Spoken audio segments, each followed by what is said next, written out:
Hello there, and welcome. Here we are after I've read to you from a poet that I just enjoy so much, E. Cummings. Now, many of you have probably read and seen Cummings' work before. He's sort of famous for his very unusual and experimental use of typography and syntax. Typography being the way he uses punctuation and line break and sentence construction, and even things like capitalization. He capitalizes in surprising places. He doesn't capitalize in others. And he was also a visual artist. He's a very well-trained and scholarly person. He knew all the rules of grammar, but he experimented with the rules of grammar, and he sometimes flipped words around in orders, I think, to more accurately reflect the way his thoughts would form in moments of expression. And I can't help but like that. I don't think everybody likes Cummings. I think some people see his work on the page and immediately think it's gimmicky, because it definitely sets him apart from everybody else. It does. It does. And I think that was appealing to him, to be set apart from everybody else, to do it his own way. That's very much a part of the effect his poems create. But I don't think that's the only reason he was doing it. Another motive for doing it is to kind of shake up the reader and make them see things in a way that's more appreciative of things they might not appreciate otherwise. Now, of course, the poem I read could be a romantic love poem. It seems like that. But it could also simply be a poem of love about anybody that you love and how that person that you love affects you. Not necessarily in a romantic love, but any kind of love. But that's not the only poem of his that I deeply admire. In fact, one I love so much, I memorized it, and I memorized it syntactically the way I think he wanted it said. The title is Buffalo Bills. And it's Buffalo Bill's defunct, who used to ride a water-smooth silver stallion and break 1, 2, 3, 4, 5 pigeons just like that. Jesus, he was a handsome man.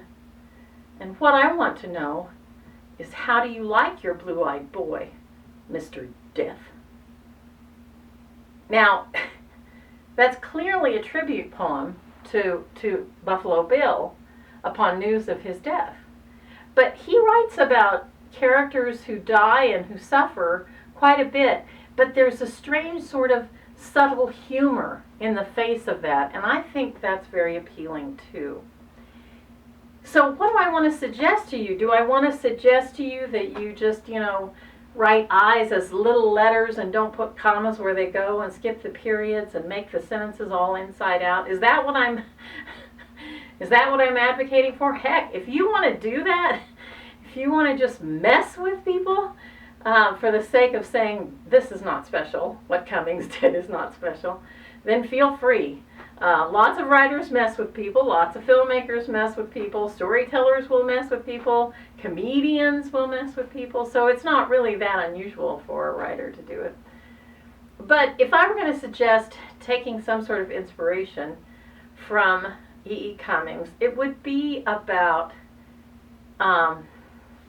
allowing things to go onto the page in experimental ways.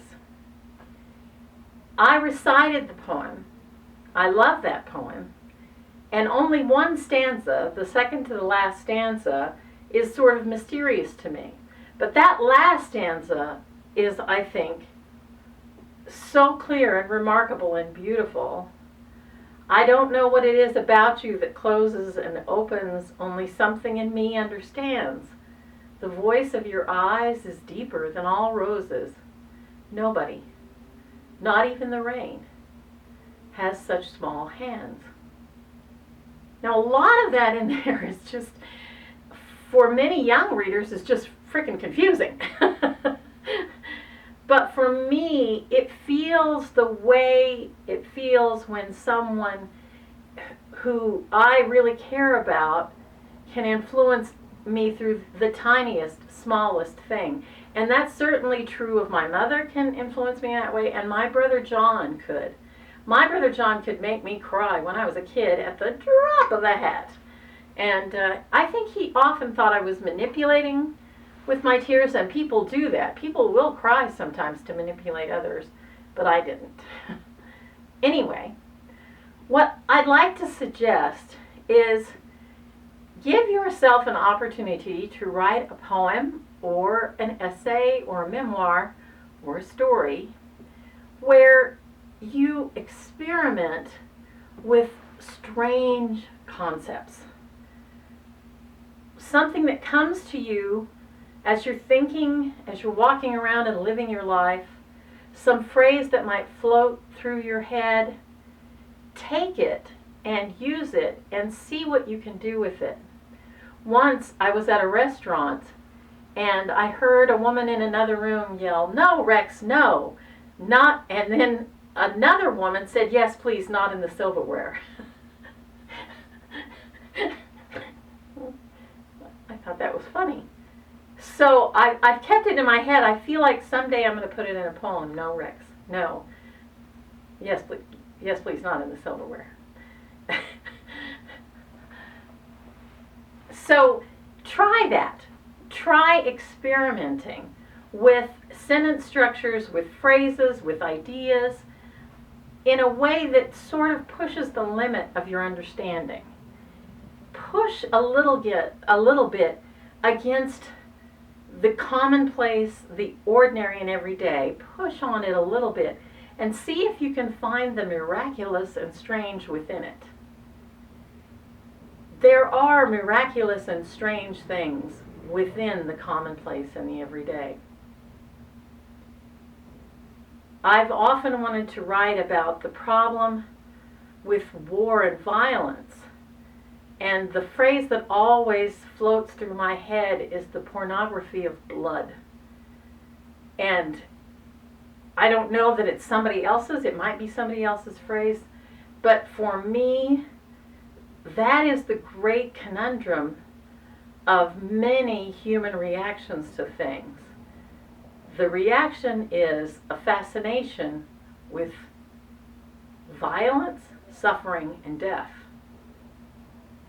And it's dangerous, and I think it's deep-seated in most human beings. A temptation toward the pornography of blood. I hope that I've resisted it enough to where I react to it in a way that's healthy. Well, that's it for today. I hope you have a glorious rest of the day. I hope you see me again. You gorgeous people.